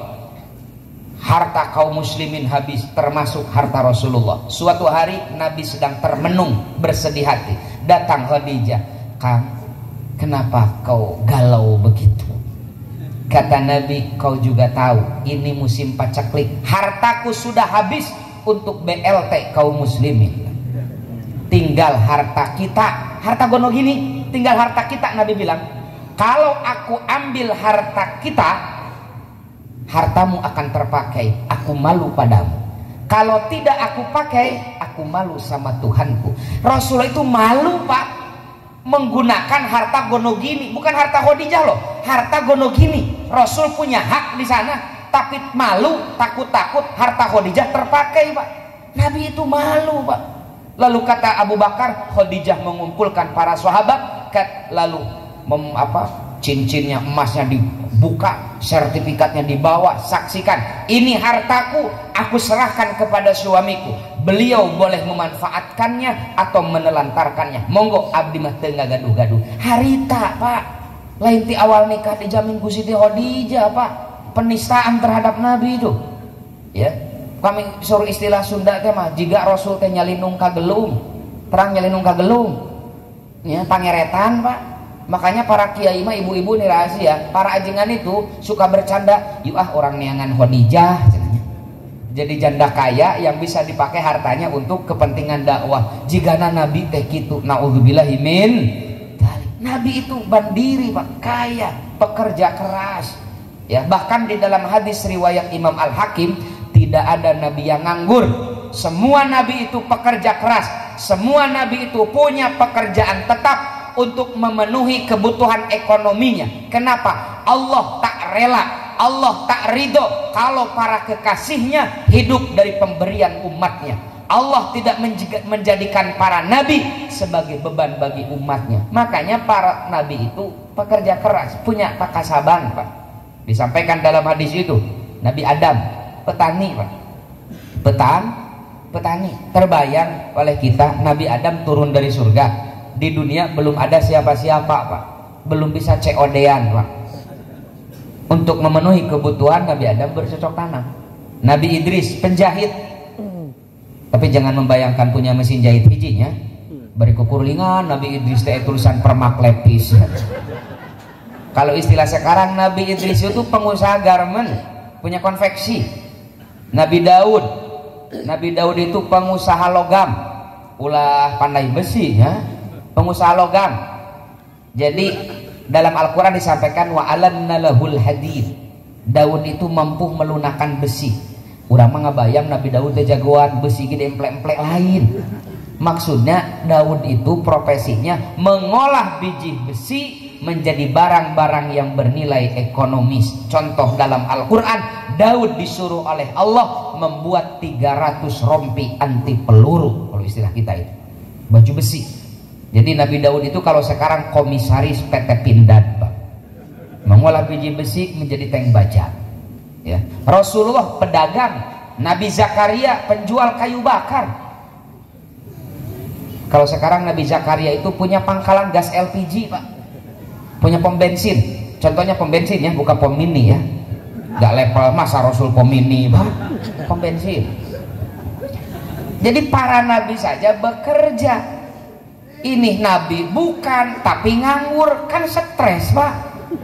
Para nabi saja makhluk Allah paling suci, doanya diijabah, Allah bekali dengan mukjizat, masih peras keringat banting tulang bekerja mencari rizki yang halal, Pak. Apalagi kita. Bahkan Nabi memotivasi, kata Nabi, man tolaba halal, man tolaba dunia halalan, siapa yang mencari dunia, mencari harta dengan halal, istighfafan anil masalah, agar terhindar dari meminta kepada orang, jaa yaumal qiyamati wa wajhuhu kal qamar lailatil badri, akan Allah bangkitkan di hari kiamat dengan wajah berseri-seri seperti bulan purnama, sebagai ciri Allah ridho kepadanya. Ini hadisnya riwayat At-Tabrani. Jadi ibu bapak bekerja, bahkan kata Nabi dalam hadis At-Tabrani dan Imam Ahmad, siapa yang mencari rizki di sore hari merasa lelah karena mencari rizki yang halal, maghfurun lahu, dosa-dosanya Allah ampuni. Ketika di sore hari atau malam hari kita lelah karena mencari nafkah sepanjang hari, dosa-dosa kita diampuni oleh Allah Subhanahu wa ta'ala. Para nabi saja pekerja keras, Pak, komo urang. Makanya yang harus kita contoh dari Rasul, pertama, kerja keras. Kenapa? Untuk menjadi kaum tangan di atas, Pak. Catat, menjadi kaum tangan di atas. Al yadul ulya khairum min yadis suplah. Pemberi lebih baik daripada penerima. Makanya mudah-mudahan yang hadir di pengajian ini, dengan wasilah kita menyampaikan fakta, menyampaikan kebenaran bahwa Nabi kita pekerja keras, Nabi kita kaya raya, Allah melimpahkan rizki yang barokah kepada semuanya. Mudah-mudahan hadir di ieu pangaosan sing baleunghar sadayana. Cek ibu-ibu teh lamun beunghar sadaya saha nu miskin. Tenang, loba nu teu hadir ngaji, Pak. Nu didoakeun ge nu hadir di pengajian. Harus kita kaya itu kenapa? Agar bisa beribadah. Ya. Ibu bapak hadirin sekalian, hayong beunghar. Tuh malempem deui teh. Betah miskin, semangat, hoyong beunghar, hiji kudu usaha, sahur Pak Jokowi teh mah kerja. Kedua, jangan ada mental ingin diberi. Di dalam Ta'limul Muta'alim kita diajarkan oleh Syekhuna, salah satu penyebab kemiskinan adanya hati ingin diberi orang. Toma. No, samping ali dina ta'lim muta'alim, Pak, penyebab kefakiran itu toma, hayang dibere ku batur. Umat Islam itu jangan punya perasaan ingin diberi, tapi umat Islam itu harus punya perasaan ingin memberi, Pak. Ulah toma. Semakin kita berharap kepada manusia, semakin siap-siaplah kita kecewa. Semakin kita ingin diberi orang, semakin siaplah kita untuk miskin. Tidak boleh kita toma, Pak, mengharap pemberian. Justru kita harus ingin memberi, Pak. Jadi Rasulullah itu merubah mental kaya kaumnya dari pola pikir. Mental pemberi, bukan mental penerima, bukan mental al-yadus supla, Pak.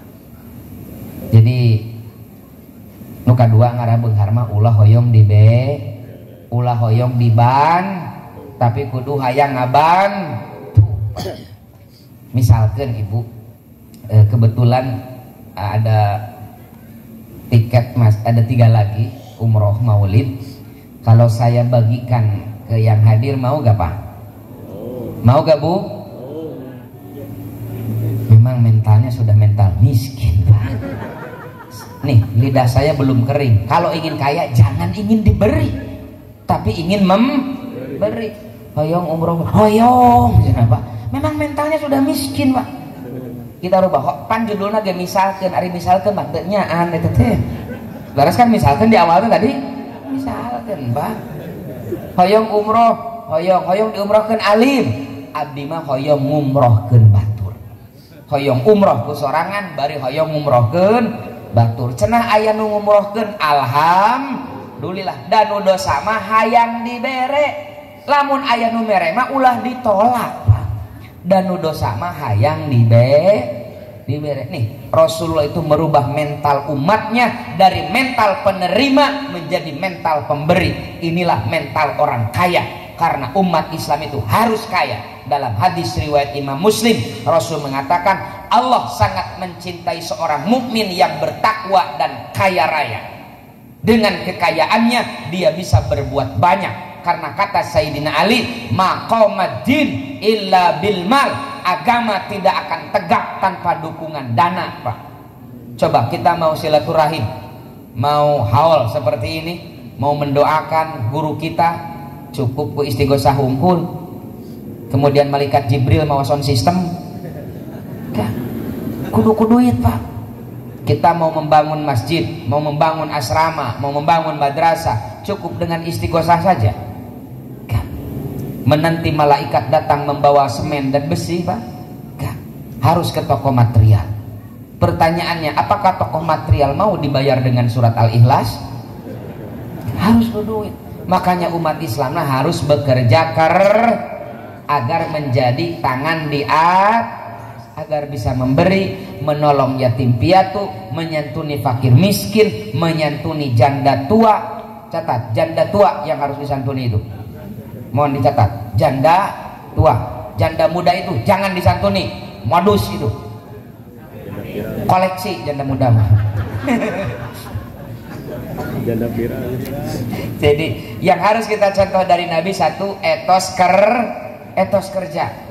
Fa idza qudiyatis shalah fantashiru fil ardi wabtagu min fadlillah. Kalau sholat telah ditunaikan, bertebaranlah di permukaan bumi, kata Allah, cari karunia dan rezeki dari Allah Subhanahu wa ta'ala. Ada dialog yang menarik. Salah seorang sufi besar namanya Ibrahim bin Adham. Nah, para kiai sudah tidak asing lah dengan tokoh sufi Ibrahim bin Adham. Beliau punya seorang teman yang juga sufi, namanya Syakik al-Balkhi. Syakik al-Balkhi ini profesinya pedagang Pak. Suatu hari Syakik izin kepada Ibrahim untuk berdagang. Kang, izin 2-3 minggu ini tidak bisa ikut pengajian. Memangnya kemana? Giliran saya berdagang ke luar kota. Monggo, mudah-mudahan berkah dan lancar. Berangkatlah Syakik al-Balkhi untuk menjajakan dagangannya di luar kota. Tapi baru 2 hari Syakik al-Balkhi sudah ada di masjid lagi. Ibrahim bin Adham bingung lalu nanya, katanya akan beberapa minggu, kok 2 hari sudah pulang?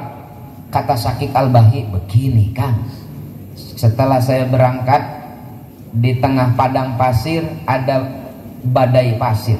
Saya bernaung di bawah ya di hanapeun saung nu reod-reod acan lah, saung butut, bernaung dari badai pasir itu. Di dalam di jero saung nu butut eta Kang, aya manuk anu lumpuh. Kabayang teu manuk lumpuh di tengah padang pasir, rek di mana daharna, kata Syakik al-Balkhi. Baru saja saya berpikir seperti itu, tiba-tiba ada burung lain yang menyuapi burung lumpuh itu. Saya lebih yakin burung lumpuh di tengah padang pasir saja Allah jamin rizkinya, apalagi saya. Buat apa kerja, burung lumpuh saja dijamin rizkinya. Pulang.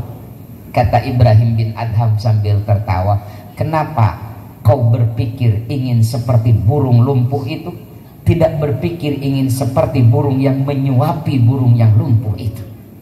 Paham Pak? Paham?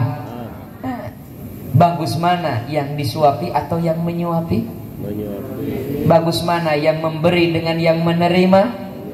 Memberi. Makanya bekerja keraslah, cari harta sebanyak-banyaknya agar kita bisa menolong sesama, agar kita bisa menyupport syiar agama, karena agama tidak akan tegak tanpa dukungan dana. Ngan kadek lamun geus beunghar ulah kopet Pak, bisa jadi korun, bisa jadi saklabah gitu kan. Makanya kita perlu bimbingan orang tua, perlu bimbingan guru-guru kita agar kita tidak lepas kontrol dengan hubudun. Ada hubud dunia yang paling keren Pak. Ada seorang ahli sufi ya, namanya Ibnu Arabi. Jangan pakai alif lam ya. Kalau sufi Ibnu Arabi, kalau ahli hadis namanya Ibnul Arabi, ada alif lamnya. Itu ahli hadis, penulis syarah Sunan At-Tirmidzi. Suatu hari Ibnu Arabi ini punya murid Pak, bermukim di pinggir pantai. Dia juhud sekali Pak, sampai makan pun kalau dia lapar baru mancing. Jadi tidak punya kulkas untuk menyetok makanan seperti bapak-bapak, saking juhudnya. Kalau dia lapar baru mancing. Setelah dapat ikan, dagingnya dia sedekahkan, lalu kepala ikannya yang beliau makan. Suatu hari dia rindu terhadap sang guru. Dia panggil muridnya, "Jang, sini, tolong kau temui guruku Ibnu Arabi, akang geus beak pulsa cenah kuotaan cenah." Berangkatlah si murid ini untuk menyampaikan salam kerinduan dari murid Ibnu Arabi. Begitu datang ke alamat Ibnu Arabi Pak, si murid ini terkagum-kagum. Kenapa? Ibnu Arabi itu rumahnya laksana istana. Beliau masuk disuguhi makanan yang luar biasa mewah dan banyak. Dia geleng-geleng kepala, ini benar gak guru saya, guru dari guru saya? Guru saya itu sufi, juhudnya minta ampun. Lah ini gurunya kok hubud dunia seperti ini? Kata Ibnu Arabi, sampaikan kepada gurumu jangan hubud dunia. Bingung deui tah si murid teh, kuduna ge bapahan hubud dunia mah, pun guru mah balangsa, pucal kumel banget seseuheun. Tapi tidak banyak bertanya, dia pulang kepada gurunya menyampaikan pesan dari Ibnu Arabi. Kata Ibnu Arabi, jangan hubud dunia. Si gurunya itu termenung lalu menangis. Tambah bingung lagi si muridnya, lalu bertanya, maksudnya apa ini Kang? Harusnya Ibnu Arabi yang diingatkan jangan hubud dunia, akan majuhud. Kata gurunya itu, benar, guru saya menitipkan agar saya jangan hubud dunia. Memang kenapa? Kan akang mah teu gaduh nanaon. Dulu sempat ketika makan kepala ikan terbersit dalam hati saya, asa ngeunah lamun jeung dagingna. Hanya dengan itu. Paham Pak? Jadi hubud dunia itu bukan berarti kaya raya.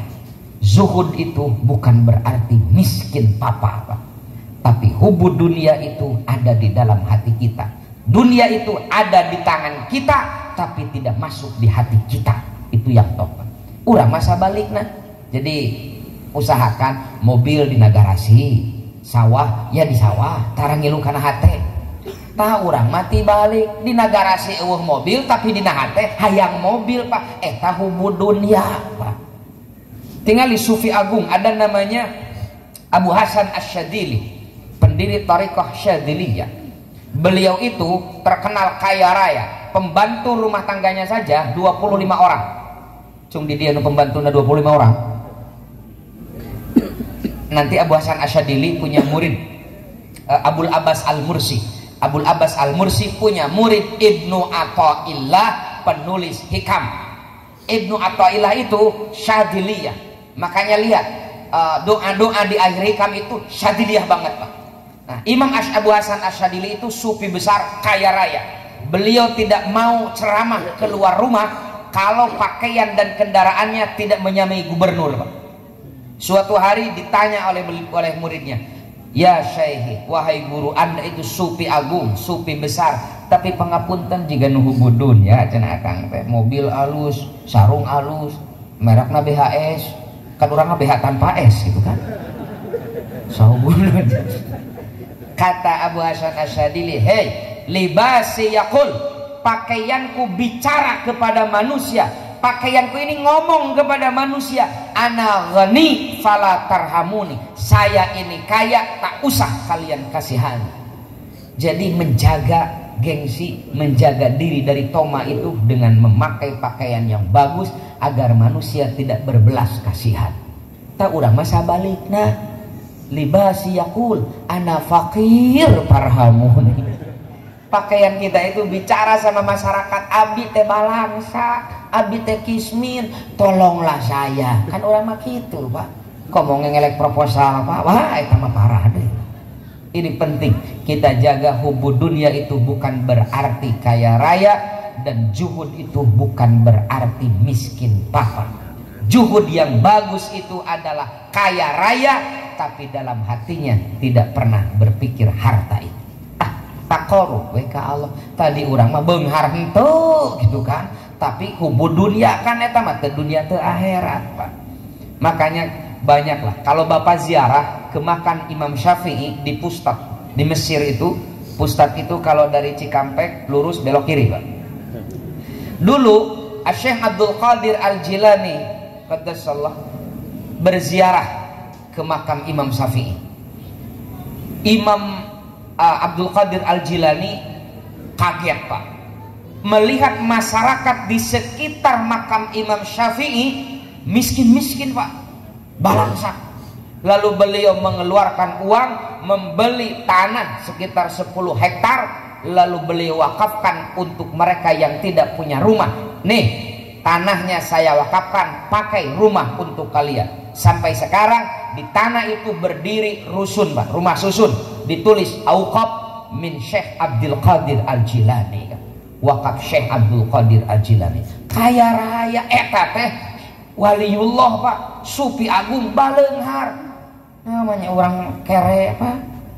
Mata Thariqah Syadiliyah para sufi teh baleunghar, tapi kekayaanna teu ngaganggu manah taqarrub ka Allah Subhanahu wa taala. Nah, ini yang penting. Maka kita rubah mindset tentang hubud dunia, kita rubah mindset tentang dunia. Da urangi nyuhungkeun ka Allah teh fi dunya hasanah wa fil akhirati hasanah. Dalam tafsir itu cek fi dunya hasanah wa fil akhirati, fi dunya hasanah itu minimal sandang, pangan, papan, aman. Minimal fi dunya hasanah teh sandang, pangan, papan, aman, Pak. Hoyong fi dunya hasanah usaha, Pak. Kerja, kerja, kerja. Tidak ada nabi yang nganggur. Rasulullah itu pekerja keras. Beliau lebih lama jadi pedagangnya daripada jadi Rasulullah, Pak. Lebih lama jadi pedagang daripada jadi Rasulullah. Makanya ada sisi kehidupan Nabi yang perlu kita angkat, yang perlu kita jadikan contoh. Dari nyontok Rasul dina netepan, dina sodako, dina sanes kantan mah sering didugikeun ku Syaihuna Al-Mukarram. Saya makmum sama beliau. Yang jarang disampaikan itu Nabi kita pekerja Nabi kita kaya raya, sehingga mudah membantu sesama, Pak. Mudah-mudahan sing baleunghar sadayana. Oke. Yang kedua yang harus kita contoh dari Rasulullah itu, sudah 1,5 jam, Pak. Jangan terlalu lama kalau ceramah, bisi kapok. Kena ayeuna abdi nemean ceramah di Cikampek, ceramah teh 3 jam, Pak. Isuk pageto silaturahim deui ditaros ku ibu-ibu teh. Sahanu ceramahna eta nu leutik-leutik di Tasik. Oh budak eta ngabejaan sia ulah datang. Naon kitu? Kapok. Kapok kumaha? 3 jam ceramahna, arek balik ti heula era. Kan lamun sakedap mah sajam setengah beres, besok lusa silaturahim lagi ditanya sama ibu-ibu, siapa yang ceramahna? Eta nu kasep-kasep alit cenah rencangan Ustaz Idrus. Oh eta mah Jang Yayan. Yuk ulang daratang da sok sakedeung si ujang eta mah. Sajam geus beres. Itu pesan Nabi, yassiru wala tu'assiru. Mudahkan, jangan dipersulit. Basyiru wala tunaffiru, beri kabar gembira, buat jamaah nyaman, jangan membuat mereka kapok dalam beragama. Jadi bisa kita simpulkan dari pengajian yang singkat tapi mudah-mudahan manfaat ini, haul peringatan Maulid Nabi ada dari sana, ayat dalil, maka jangan ragu-ragu, peringati Maulid Nabi sesemarak mungkin sebagai wujud kita bersyukur atas rahmat Allah telah menghadiahkan Sayyiduna Muhammad SAW ke permukaan bumi sebagai rahmatan lil alamin. Kedua, haul mari kita tradisikan, kita semarakan, kita baca bagaimana orang-orang soleh ketika hidupnya, bagaimana Syekhuna Al-Mukarram. Sekarang sudah 1 tahun beliau wafat, tapi wasilahnya beliau menggerakkan, Allah menggerakkan kita untuk beramal soleh. Padahal manten atau pupus pak, tapi masih kena jantan wasilah nyolehkan orang pak. Orang maos Al-Quran, orang silaturahim, mau solawat, sanes kantan, kan eta teh amal soleh. Wasilahna apa? Hawal, wasilahna mi'emut pupusna almarhum al-maghfurlah. Artinya mari sama-sama kita contoh beliau. Kita akan wafat, kita juga akan menemui kematian. Pertanyaannya, ketika kita mati kelak, akan adakah orang yang mendoakan kita di alam barzah sana? Aya mual anu ngahawalan urang pak, aya mual anu ngaduakeun jeung ngirim Fatihah ka urang jaga pamitos maut. Tergantung amal kehidupan kita hari ini. Kenapa Syekhuna didoakan terus? Karena ketika beliau hidup soleh, makanya lamun hoyong maut engke didoa seueur nu ngadoakeun sing sol. Kedua yang harus kita contoh dari Rasulullah Shallallahu Alaihi Wasallam, satu adalah etos kerja. Apalagi di Cikampek ini kawasan industri tekenging alit mana, Allah Subhanahu wa Ta'ala mengampuni Anda yang pekerja keras asal dengan niat mencari nafkah yang halal agar keluarga kita tidak memakan barang haram, agar kita tidak meminta kepada orang. Insya Allah setiap langkah ibu bapak dalam mencari kasab, Rasulullah bilang fi sabilillah. Bapak angkat pagi-pagi, pulang sore capek, macet dan yang lain-lain, sumping ke rumah berpeluh kesah, capek, kata Nabi dosa-dosanya diampuni. Piraku teu semangat, sing semangat ya Pak, sing semangat. Lamun tos beunghar jangan lupakan ada alma mater yang kita cintai ini. Wasilah alma mater ini kita bisa mengenal Allah. Melalui Pondok Pesantren Al Hasan ini kita bisa beramal soleh. Mari kita dukung program-program pesantren Al Hasan ini agar lebih bermanfaat bagi umat, agar bisa memberikan hal yang positif lebih luas lagi dengan kumplitnya sarana dan prasarana. Pangentenan ayat kobong acan beres. Mari, ini adalah lahan ibadah kita. Kalau ibu bapak ingin harta ibu terbawa mati, nih Al Hasan telah menyediakannya. Ayat kobong bangunan, ayat masjid, ayat santri anu tegaduh nu perlu dibeasiswaan. Mari sama-sama kita hadir untuk menyupport program-program alma mater yang kita cintai ini. Sakitu nu tiasa kapihatur, sok sanawas kirang cocok lah acara hawal cenah kana kerja lah, pokona mah hawal mah kitu we.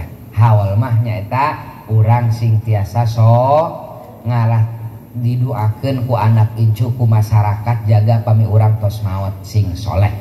Yang penting program saya itu, tugas saya itu menyampaikan Rasulullah itu adalah pekerja keras, agar umat Islamnya pekerja keras, agar umat Islamnya bisa menjadi rahmatan lil alamin, tidak menjadi umat yang kalah dalam percaturan ekonomi global, tidak hanya menjadi pengekor tapi jadi pelopor, tidak hanya jadi mustahik zakat, tapi umat Islam harus bisa menjadi muzaki, harus bisa bersedekah, harus bisa wakaf, harus bisa membantu mereka yang membutuhkan uluran tangan kita, merubah masyarakat muslim menjadi kalangan kaum tangan di atas. Hadanallahu wa yakum ajmain, wallahul muwaffiq ila aqwamit thoriq.